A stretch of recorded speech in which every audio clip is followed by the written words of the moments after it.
Hello guys, welcome to Fallen 1 Remnant, and today I have all my friends here, and we're going to be reviewing Star Wars Rebels. Now, my opinion is that I liked it a bit more than the others did, but a lot of the aspects were still very meh and childish, because, you know, it is a kid's show, but a lot of some of the stormtroopers were just so fucking stupid. Like, I don't know if Zach, you guys can say some things about why the stormtroopers are dumb. Yeah, the whole Imperial Army in this show are really dumb, like dumber than they were in the original trilogy.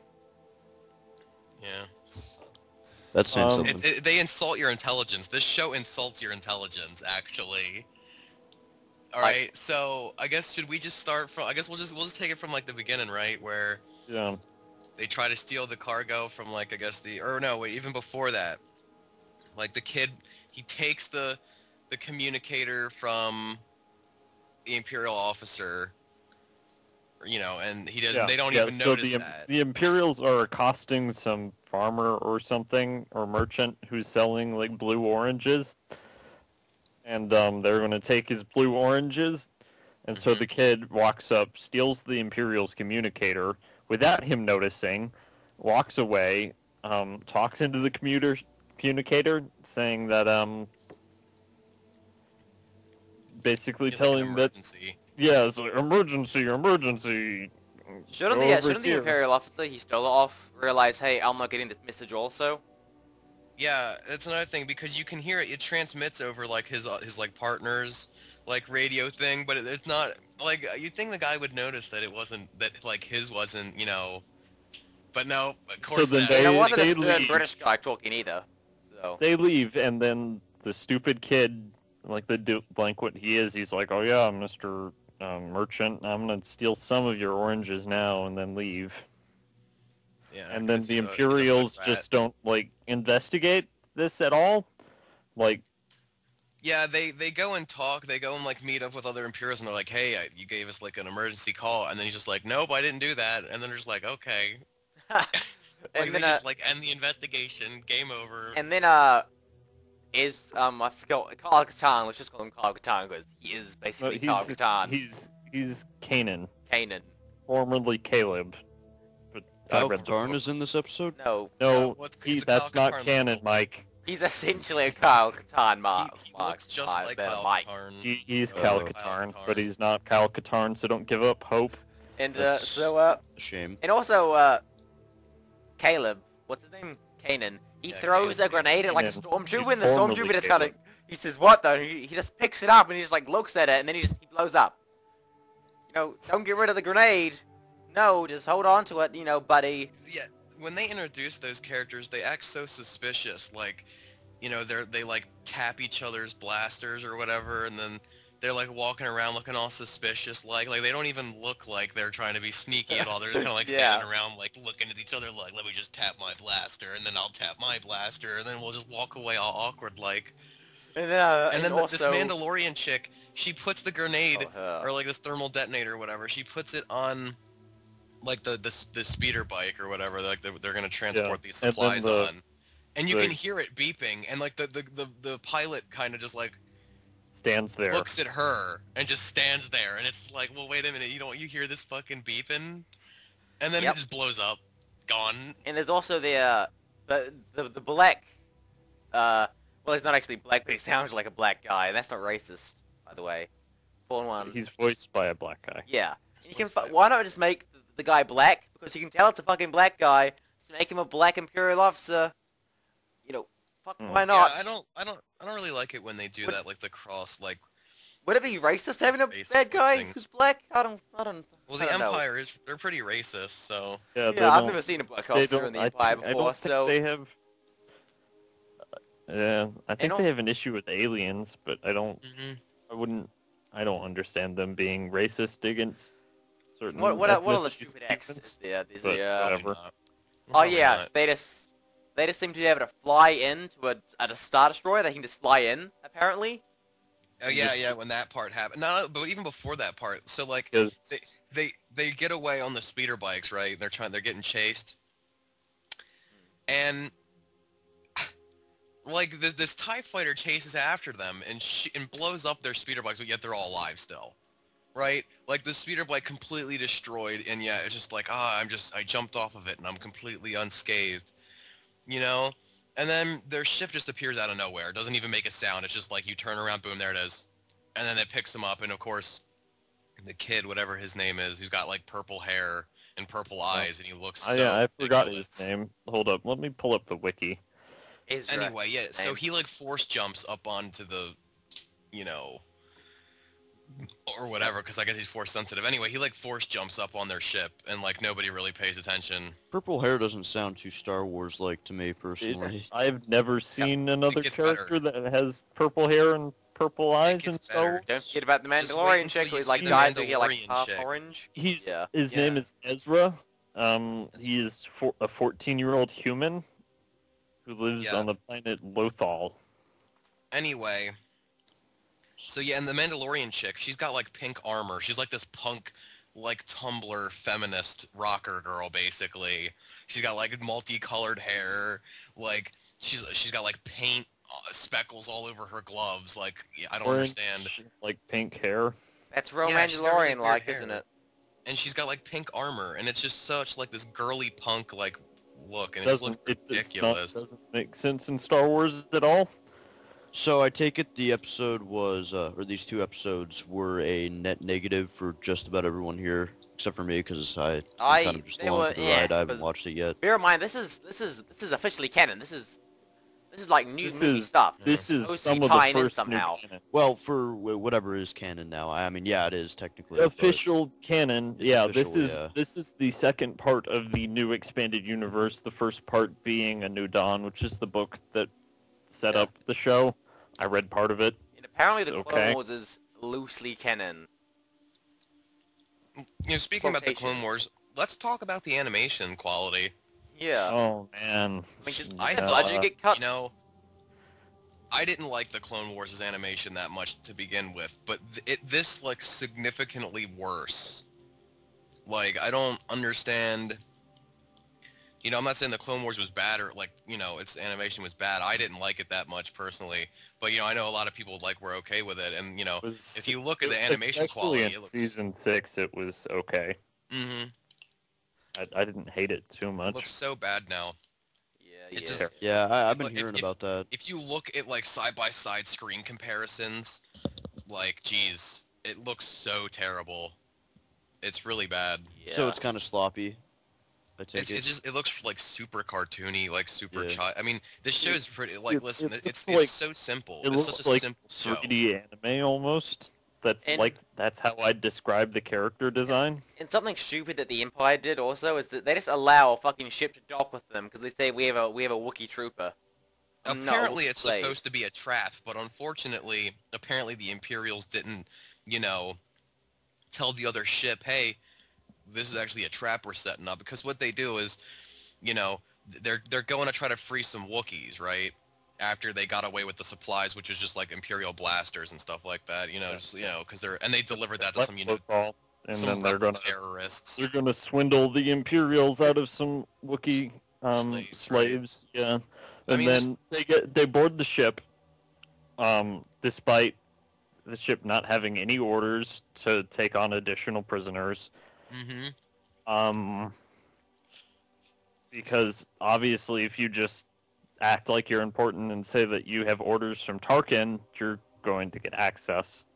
If that makes no sense. Right, but apparently it was supposed to be a trap because then the Yeah, the Star Imperials Destroyer comes out of We're supposed to nowhere be with trapping them. Agent Callus, but they didn't warn the other ship because they successfully board that other Imperial Yeah, transport. they go into their hangar later to retrieve Ezra after he's been captured. And they're just able to go into the hangar without any resistance. There's just Yeah, so so much there's, like like, no flaws time that the show just they- brushes hang- over. They get captured by the Star Destroyer, right? It's like, oh, it was a big old trap, right? But you didn't alert the other ship, the prison ship transport that they were boarding, that it was a trap because they pretty much opened the fucking door and they let them in. You know? Yeah. And it was really stupid because they tried to, you know, they said that this other alien that looks nothing like a Wookiee was like, haven't you ever seen the hairless Wookiee? And he just makes this like, "Arr," like noise, and then like the stormtroopers just like look at each other. Like it's so childish and stupid. Yeah. It's not even funny. Should we talk about the characters now? Yeah, well, yeah. I mean, because we got to get to the really stupid part where... Let's try and get through the plot first, and just, like, explain what happens. I have a quick question, though. Was Dave Filoni involved in making this? Yes, he was. Okay. Was he, like, the director or whatever? Because I know he was the director. I can look up his role. Maybe he didn't have as much of a direct influence here, because I know, I mean, from what it sounds, the Clone Wars was a lot better than this. I mean, there was no real plot to this episode.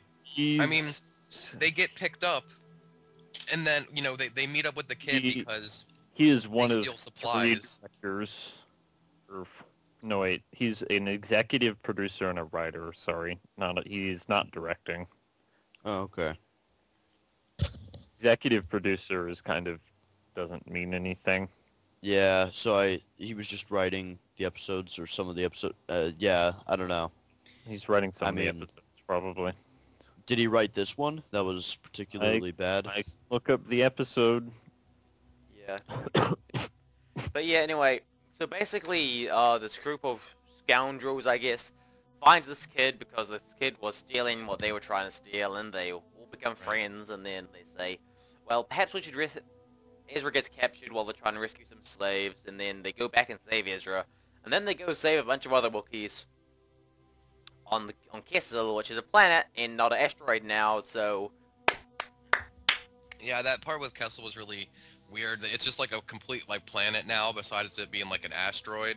Oh, and then I mean, also it was like a really big asteroid, but it looks nothing like what Kessel was previously established to on look the topic like. of dumb troopers, a trooper just starts running after a baby Wookiee in the middle of a firefight, because when you're in a firefight, you got to have your priorities straight, right, trooper? Yeah. And then this and then the Callus, he kicks this stormtrooper off a ledge and just kills him for no reason. It's like, what is the point of this? Well, that's way too. It's literally Saturday morning cartoon bad. Like, that's how it's like. We're the Saturday morning cartoon villains. Look how bad I am. Yeah, I kick people off ledges. You don't do that to your own soldiers, okay? I mean, it's because that's what they turn the Empire. It's because whoever likes this show is literally like their mind. They must just turn their mind off for the show. It's like a kids show. It's like they insult your intelligence every step of the way in the show. You know, the Star Destroyer doesn't turn on its tractor beams, so they get caught into the ship, and then they can just fly out, no problem. And then they fly back in to rescue the Ezra, and then they fly back out. No like laser turrets, no like they don't seal off the hangar. No tractor beam, no. Yeah, no tractor beams, no none troops, of that. No nothing. It's like it's really bad. It's stupid. And they before they even get the ship back to the Star Destroyer, the Imperials make it clear that they couldn't approach the Star Destroyer without being detected.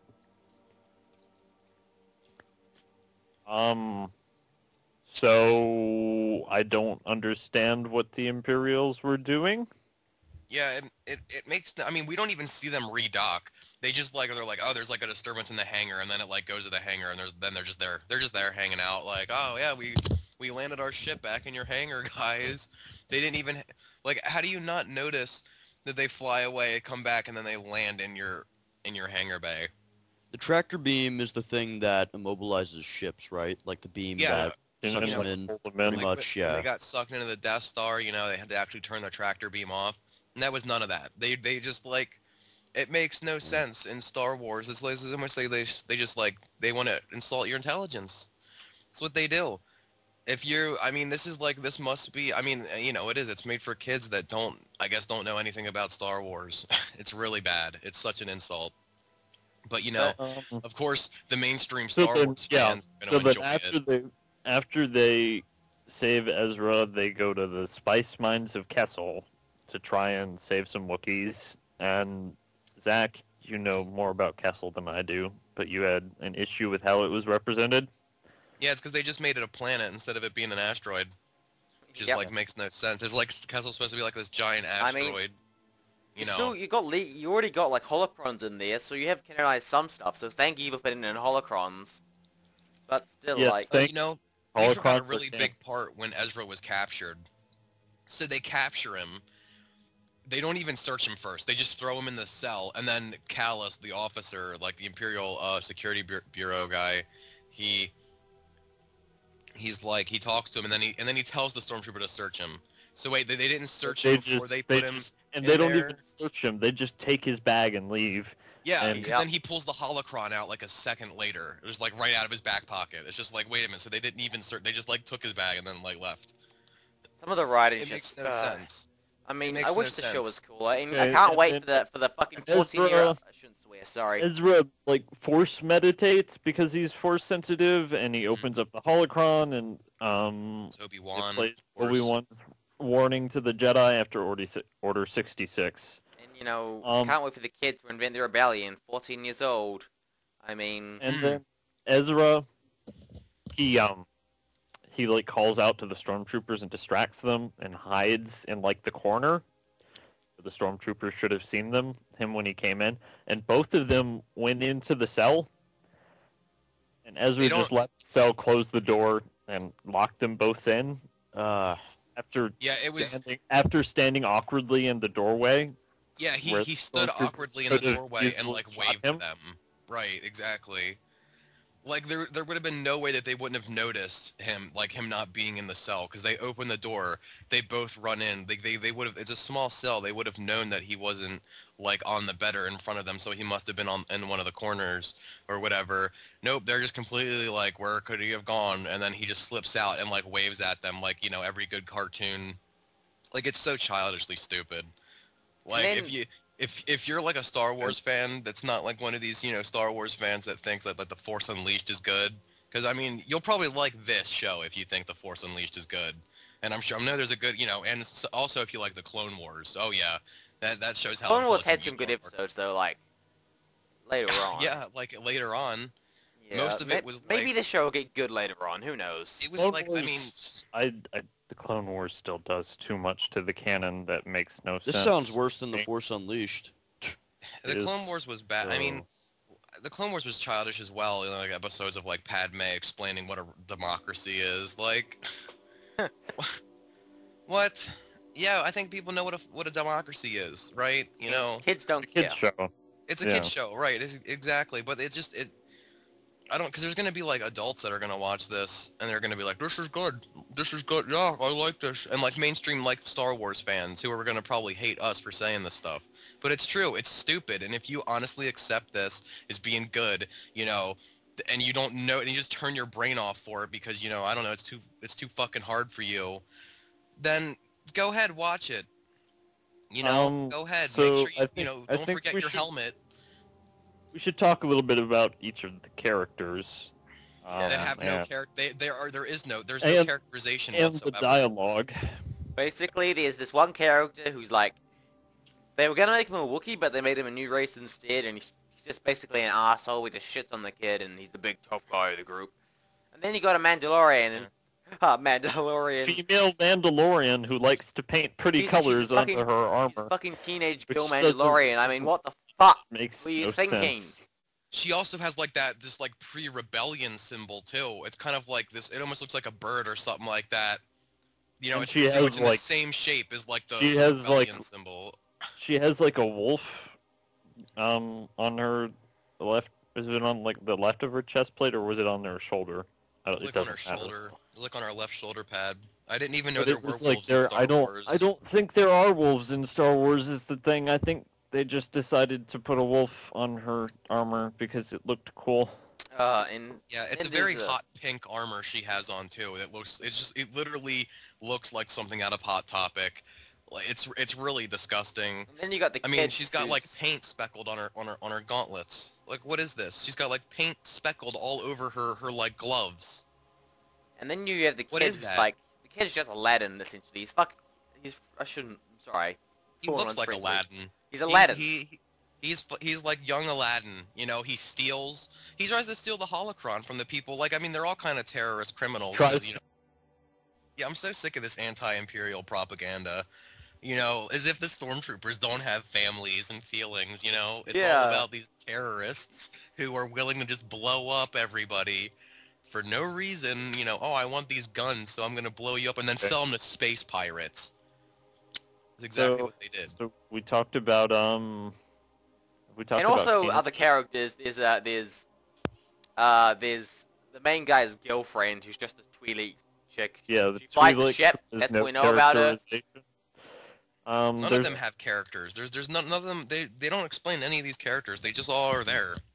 Yeah. So there's a little bit more characterization for her in the book. You shouldn't have to read a book to understand the show. Like, yeah, I know you shouldn't have to. It doesn't make it acceptable, but I'm just saying it exists. And there's also she's like the a main spy or something. It was dumb. And then the main Jedi guy, whatever his name is. See, I don't even remember because he's not memorable. Like Caleb. None of the characters are memorable. Okay, so he was. He's canon, but he was formerly Caleb back. He was like Padawan Caleb back during the fall of the Jedi, and then he changed his name to Kanan.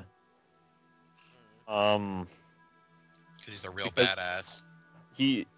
So for a long time, he also pretended not to be a Jedi. Yeah, probably because he didn't want to die. He has to save everybody because, you know, so many times the Empire uses like TIE fighters or like ship cannons to like hit people on the ground, like when they're on, you know, redone Kessel. You know, this like Imperial transport appears out of nowhere, shoots their ship in the back a little bit, and then just lets it fly away, and then they shoot the ground where like the Wookiees. Yeah, they hit directly where the Wookiees are, and like none of the Wookiees were hurt. They just rolled away somehow, even though just it looked like they were hit. It was everybody. It was the crew too. They were all like right there. It's like boom, oh, nothing happened. This wasn't just like blaster fire. It was heavy like cannon fire from one of the ships. Guys, this video's kind of dragging on long. It's 22 minutes, so I think we should close it up now.